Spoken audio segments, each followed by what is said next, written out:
Biz Seyda ile 92 yazında tanıştık.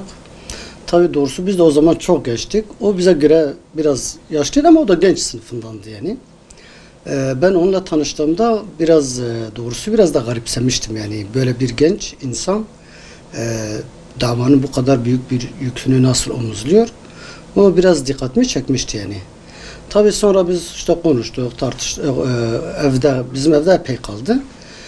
Biz beraber geceleri yattık. Ondan sonra bazı işte hizmetlerde beraber bulununca Seyda'daki davaya olan vukufiyet artık yani takdir ve muhabbet ve hürmet kapsadı. Beraber çalıştık. Allah ondan razı olsun. Bize sürekli yol gösterici oldu. Önümüzü açtı. Vaazlarıyla, nasihatleriyle, telkinleriyle, yol göstericiliğiyle sürekli önümüzü açtı. Şunu samimiyetle ifade edeyim. Bizim şu an eğer bir hizmetimiz varsa, bir bağlılığımız davamıza varsa, akidemizde eğer bir tutarlılık, bir sağlamlık varsa bu zamanda Seyda ile beraber yaşadığımız bir hayatın neşvesidir diyeyim. Yani onun bize söylediği vaazlardır, nasihatlerdir. Biz elhamdülillah onun davaya olan bağlılığıyla biz kendimizi muhafaza etmeye çalıştık. Tabi bu bir müddet sonra birbirimizden ayrıldık doğrusu.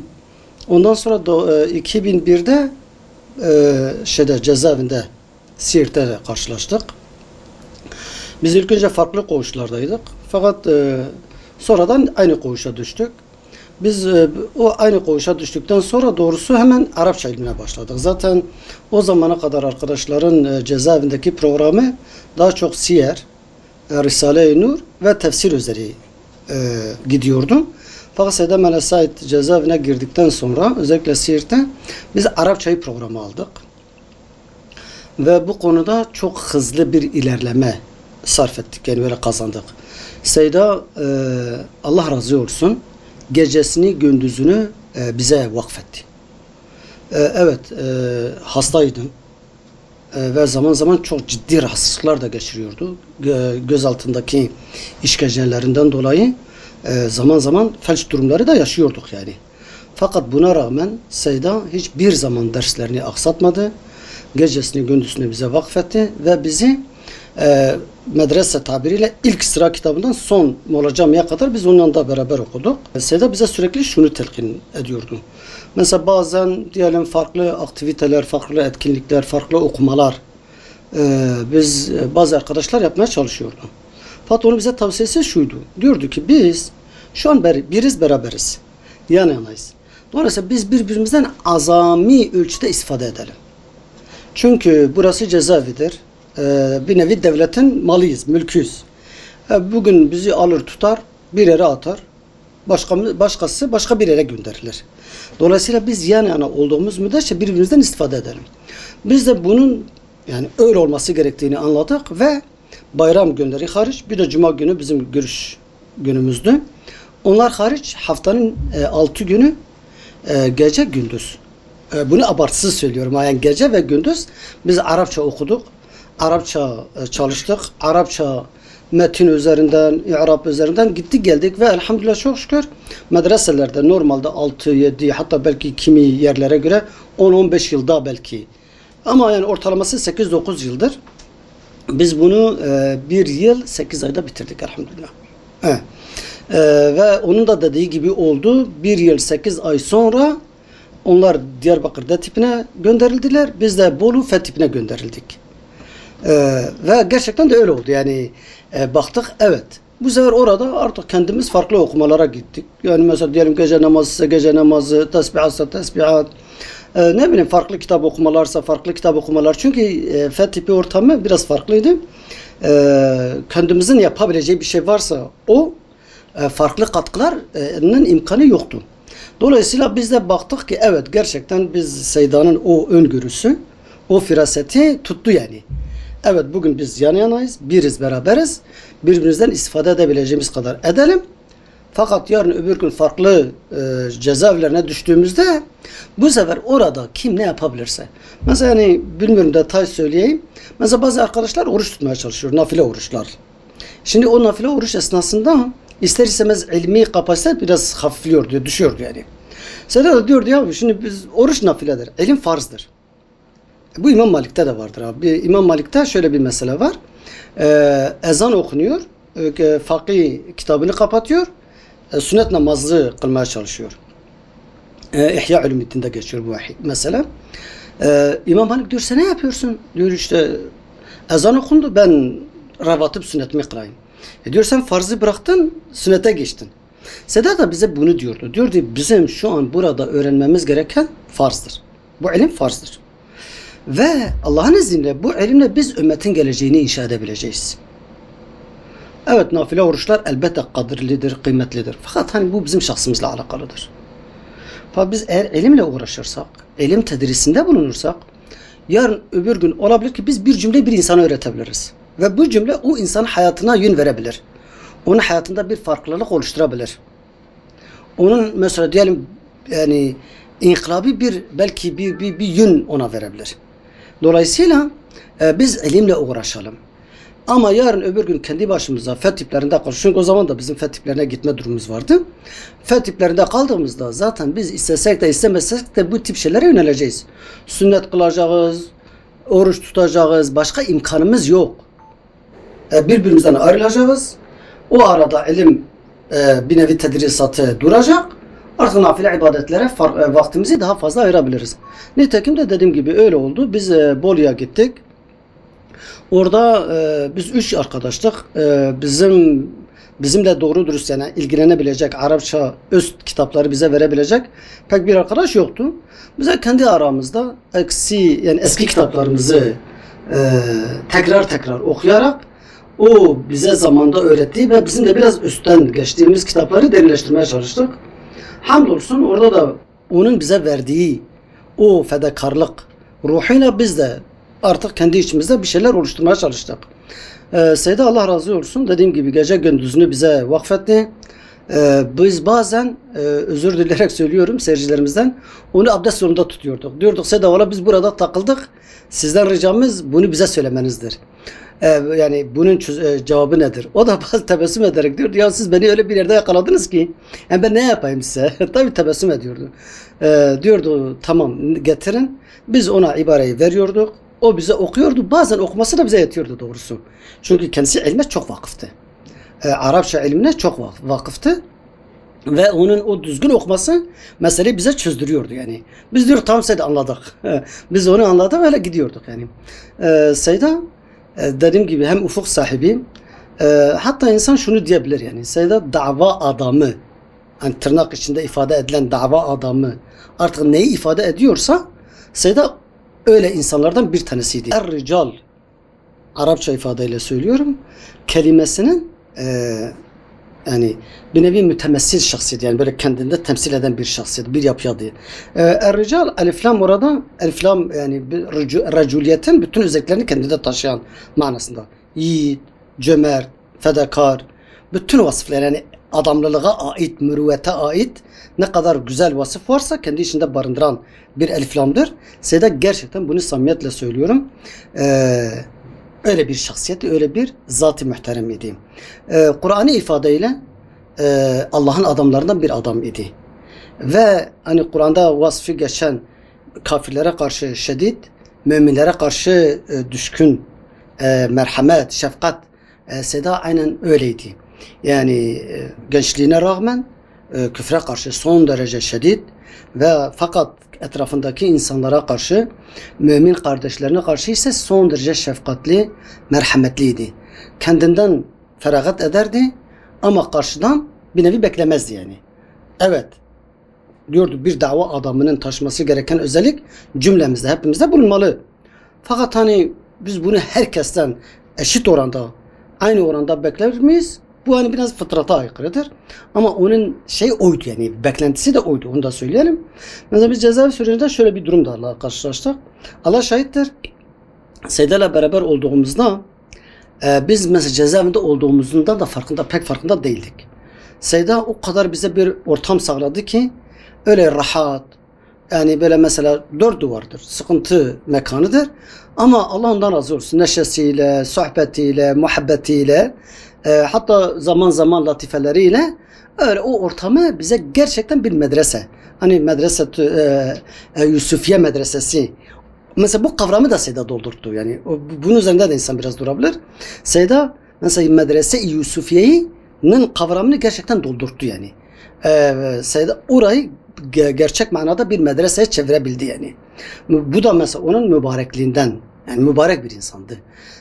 İlmi kabiliyeti de kanaatimce yani son dereceydi. Hani ben şunu ifade edecektim. Yani karşılaştığım insanlardan hemen hemen o kabiliyette bir insan ben görmedim yani. Sedam el-Ahmedi Koği o dereceydi. Fakat mesela başka insanlarda ben o ilmi kabiliyeti, derinliği görmedim. İlimden ufuk alıyordu. Yani mesele lafzen yaklaşmıyordum, manen yaklaşıyordum. Yani mesela hepimiz okurduk. Hepimiz mesela işte Arapça ibare okurduk. Fakat o bize buradan bir ufuk çıkarıyordu. Diyordu ki evet bu bir gramer ilmidir. Fakat siz bu gramer ilminden sosyolojiyi de yapabilirsiniz. Siyaseti de oluşturabilirsiniz. Dava adamlığı da oluşturabilirsiniz.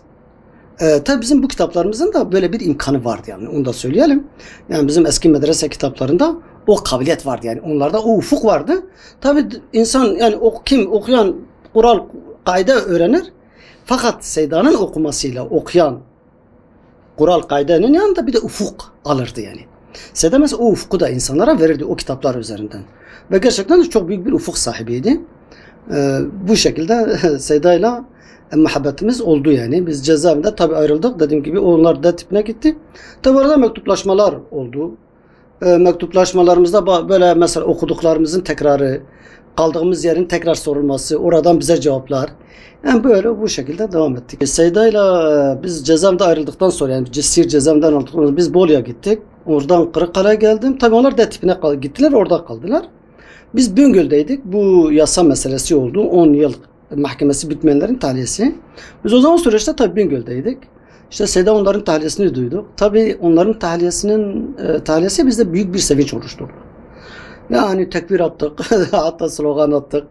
Ondan sonra Rabbimize çok hamd ettik, şükrettik. Onların çıkması davamıza bir ivme, bir hız kazandıracağı, bir hareket vereceği yani aşikardı, yani açıktı bizim için. Ve onların çıkması bizim içeride kalmamızı bir derece bize teselli yaptı. Yani insan fıtrattır, herkes dışarıda olmak ister. Hadi mesela diyelim bendense Seyda, ben diyorum Seyda orada, dışarıda olsun. Çünkü ben kendi yükümü ancak taşırım.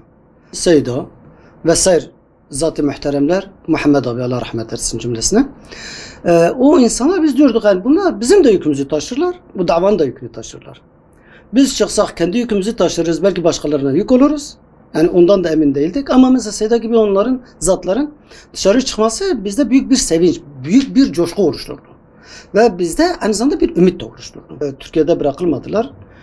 Bir cadı avı oluşturuldu onlar hakkında. Rabbim onları muhafaza etti. Dışarı çıktılar. Tabi takdir-i ilahi nasıl tecelli eder insan bunu bilmiyor. Doğrusu cezaevindeki bütün arkadaşların, yani büyük abilerimizden hepimizin beklentisi vardır. Firasetlerinden, basiretlerinden, davaya bağlılıklarından. Bundan hep hiçbirimizin şüphesi yoktu. Yani Seyda Melesaid'in cezaevindeki arkadaşlarda olsun, genç arkadaşlarda olsun özel bir konumu vardı yani. Hepimiz ona özel bir değer atfediyorduk. Yani Seyda bizim için bir istikbaldi yani ya. Biz onu davanın istikbali olarak görüyorduk yani. Seyda Melesaid bizim aynı zamanda kendim ders aldığım, bana ders hocalığı yapmış Arapça ilmi olarak bir Seyda'mızdır. Kendisi hayatını İslam'a adamış. Bu orada birçok cefa çekmiş. Aynı zamanda kendi arkadaşları için vefakar bir insandır. Hayatının tamamını hemen diyebiliriz. Çocukluğundan beri ilim talebesi olarak ilme başlamış, gençliğinde hakeza İslam için bir şeyler yapmaya çalışmış, olgunluk döneminde seydalık yapmış insanlar, birçok ilim talebesi yetiştirmiş bir hocamızdır. Dediğimiz gibi hayatını İslam'a adamış, bu uğurda elinden gelen her türlü gayreti sarf etmiş ve bu uğurda birçok çaba göstermiştir. Kendisi için isteğinin çok daha fazlasını Müslüman kardeşleri için isteyen bir Seydamızdı ve bu orada gerçekten birçok fedakarlıklar yapmış. Aynı zamanda hem muhaciret yaşamış, hem cezaevi yaşamış, hem çocukları kendisinden ayrı bir şekilde büyümüş ve bunun da bir sıkıntısını çekmiş. Hem çocukları, hem eşi, hem de kendisi. Bununla beraber cezaevindeyken ve cezaevinden çıktıktan sonra da birçok sıkıntıyla karşılaşmış ve bu sıkıntıların tamamını üstüne bir şekilde gelebilmiş bir Seydamızdır. Ve hiçbir zaman sıkıntıları kendisine böyle dünyevi olarak dert edinen bir yapısı yoktu. Onun diyebiliriz ki bütün hayatı, bütün derdi İslam için, Müslümanlar için ne kadar bir fedakarlık yapabilirim, bu konuda ne kadar bir çaba gösterebilirim gibi bir düşüncesi vardı. Ve en sonunda da vefat edene kadar da bu şekilde devam ettirdi. En sonunda Allah rahmet etsin, bizi onların hayırlarında mahrum etmesin, yaptığı birçok çalışma vardı. En sonunda dediğimiz gibi bir kaza sonucu vefat etti. Allah-u Teala mekanı cennet etsin. Bizleri de onlarla beraber haşretsin inşallah. Yani Seyda'yı tanımış olmak, Seyda'nın öğrencisi olmak, onun yanında ders okumuş olmak, onun icazetli bir talebesi, mucaz bir talebesi olmak bu dünyadaki en büyük bahtiyarlıklarından bir tanesidir. Seyda ilmiyle amil, Efendimiz Aleyhissalatu Vesselam'ın el-ulema varasatul enbiya hadisinin timsali, o ilmiyle amilliğiyle beraber peygamber varisliğini hakkıyla yerine getiren gerçekten değeri doldurulmaz büyük bir insandı, büyük bir alimdi. Çok çalışkandı, çok azimliydi, gayretliydi, fedakardı. Zamanını boş geçirmezdi, her haliyle bizimle ilgilenirdi. Yani onun dersindeki bereketi başka bir yerde görmediğimi söyleyebilirim. Çok artık zamansız mı diyeyim, çok erken kaybettik onu. Onun o hasreti hala içimizi yakıyor. Kıyamete kadar da yakacak içimizi Allah'ın izniyle. Onu rahmetle anıyoruz. Onu sevgiyle, muhabbetle anıyoruz. Onu özlemle anıyoruz. Üzerimizde emeği çoktur. Yani onun yanında birkaç yıl kaldım. Onun yanında birkaç yıl okudum. Ilmimin büyük bir bölümünü onun yanında okudum. Müslüman kardeşlerine, özellikle talebelerine karşı çok müşfik, çok merhametli. Yine ayet-i kerimenin ifadesiyle müminlere karşı merhametli, alçak gönüllü, şefkatli, ama kafirlere karşı, İslam düşmanlarına karşı, bu davanın düşmanlarına, hasımlarına karşı da çok onurlu, çok vakarlı, çok böyle dik duran, izzetle mücadele eden bir alimdi. O ilmin bütün, yani her anlamıyla ilmi üzerinde taşıyordu. Hem ameliyle olsun, hem ders halkalarıyla olsun, hem yaşayışıyla olsun, hem o güzel ahlakıyla, örnek ahlakıyla olsun. Ondan çok istifade ettik. Yani kısa bir süre içerisinde onu tarif etmek imkansızdır benim için. Yani onunla ilgili belki saatlerce konuşulabilir, ciltlerce kitap yazılabilir. Ona dair çok şey söylenebilir. Böyle ifade edebilirim ben Seyda'mı. Onu rahmetle anıyorum, onu özlemle anıyorum. Büyük bir boşluk bıraktı. İnşallah biz talebeleri olarak o boşluğu doldurmaya çalışacağız. Onun yolu yolumuzdur. Onun bıraktığı biraz bizim omuzumuzdadır, boynumuzun borcudur. İnşallah son nefesimize kadar Seyda'mızın yolundan gitmeye çalışacağız. Rabbim onu rahmetiyle sevindirsin. Habibine komşu eylesin. Bizi de onunla inşallah cennetinde bir araya getirsin.